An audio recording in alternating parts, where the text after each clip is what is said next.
We're in the Far East, Lana. I know. Welcome to my new apartment. It's very nice. I'm sorry, we got you on laundry day. You did. Those are my types. And we can talk about more of that later. We can. But let's talk about season 2 of Once Upon a Time. Here we are, midway through. How's it going? It's fantastic. It's been a ride, a serious ride. So much is happening and will continue to happen, and so much has happened. And I love it. It's been fun. It's a big show, though, isn't it? When you think about sort of the scale of the sets, the special effects, even the sort of the size of the cast and special guest stars. Tell us about working on something as big as this, with all of that tied in. It's loads of fun, a lot of hard work, a lot of hours. We have an incredible crew. We have 2 crews. So it is a big show. I mean, sometimes we forget because we're kind of in the Vancouver bubble, and when you're in the bubble, you're in the bubble. But I know that it's doing really well. I know that it's a big show out there. I'm grateful for that. But there's a lot to keep track of. And what do you think it is about the show that has made it so successful?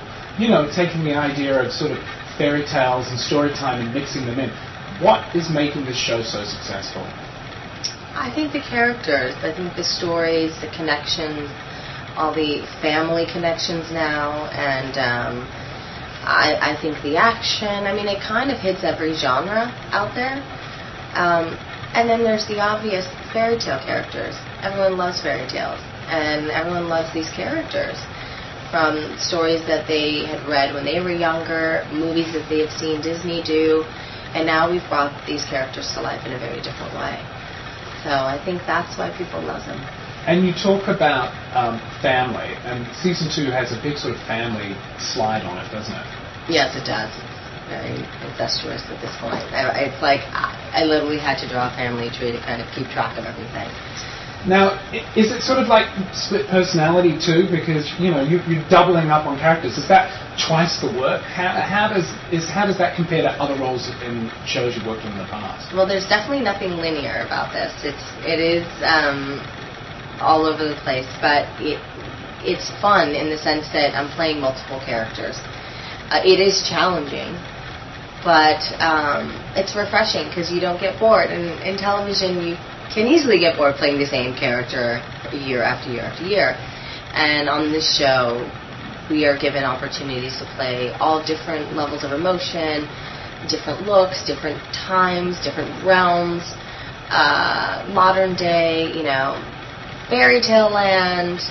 It keeps it interesting from an artistic standpoint, and I think it keeps the audience interested to see where we're going to go next.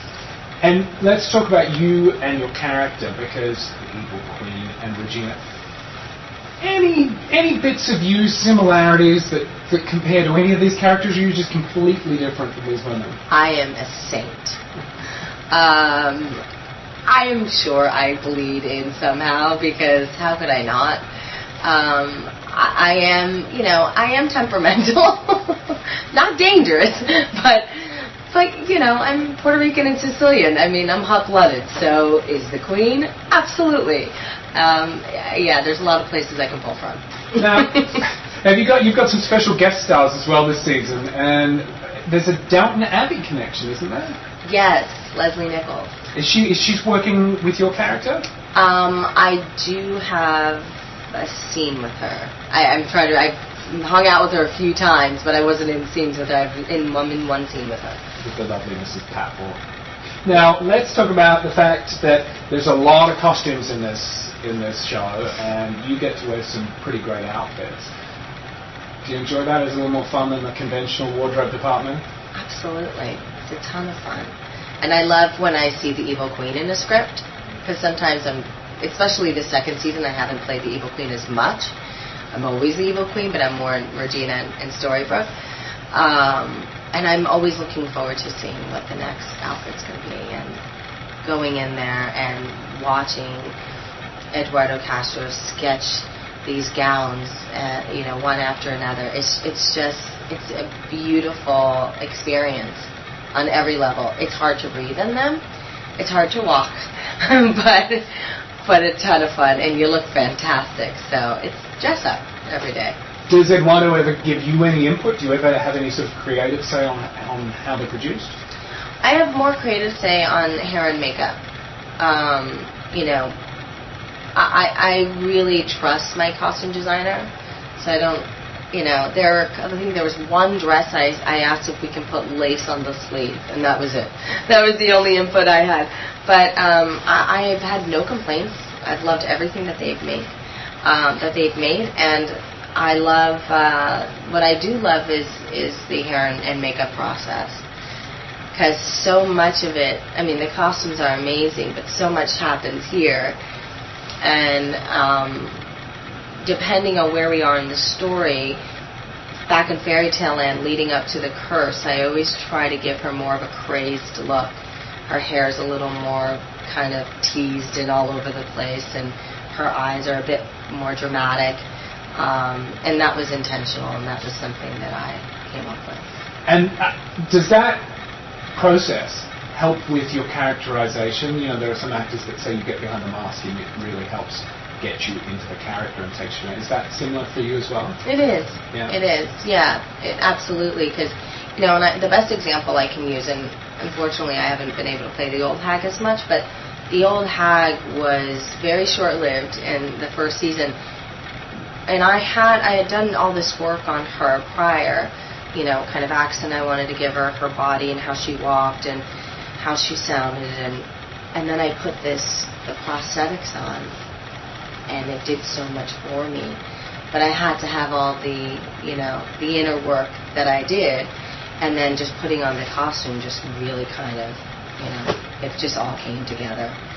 And how much, from looking back at like Disney fairy tales and stuff, how much of that sort of research-wise did you look at and go, okay, and do you base any of your character on those original that are so sort of ingrained in our heads from childhood? No, not really. I watched the EvilQueen in Snow White and the Seven Dwarfs a few times, but I didn't really take anything from her.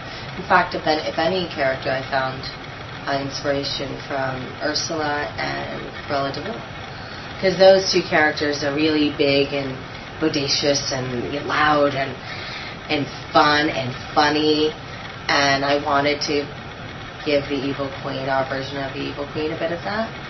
So I've pulled from them, but I've pulled from a lot of people, and they've also just used my imagination quite a bit. And a lot of special effects, a lot of green screen. Again, not always used in the making of television dramas. It tends to be, we think, more for motion picture film. So how is it working on a television production that has you working on a lot of green screen, and is it an added challenge for you as an actor? It was in the beginning. Working on the green stage, it was quite challenging in the early stages, because if you're not doing like a really big scene with fireballs, flying across the room,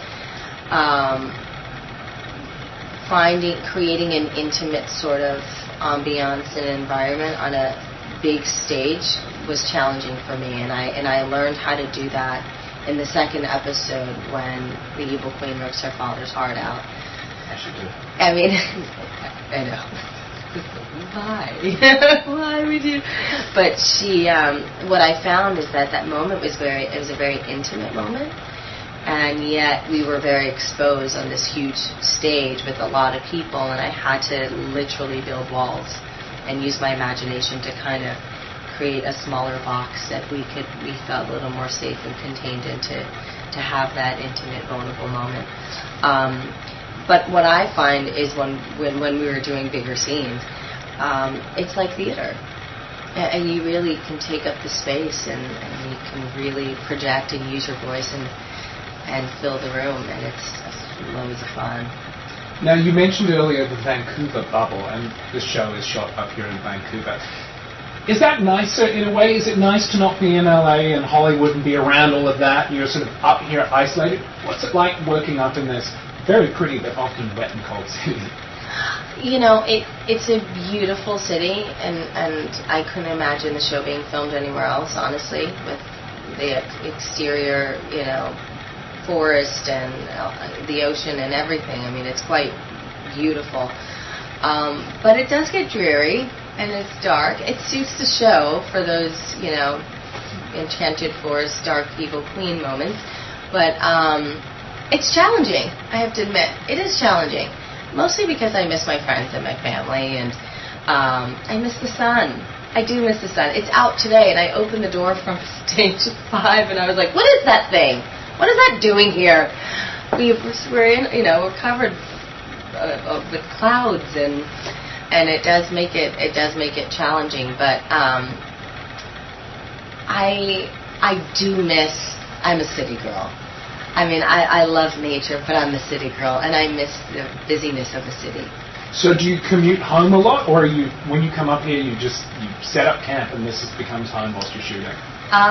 It's a combination of both. I'm mostly up here, and partially because I have animals and stuff up here, and I like to work.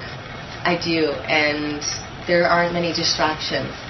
So I find that I get to really invest a lot more time into my work by staying up here. Awesome. Well, thank you for chatting with us. Yeah. It's been a pleasure. Same here. Thank you. you. All right.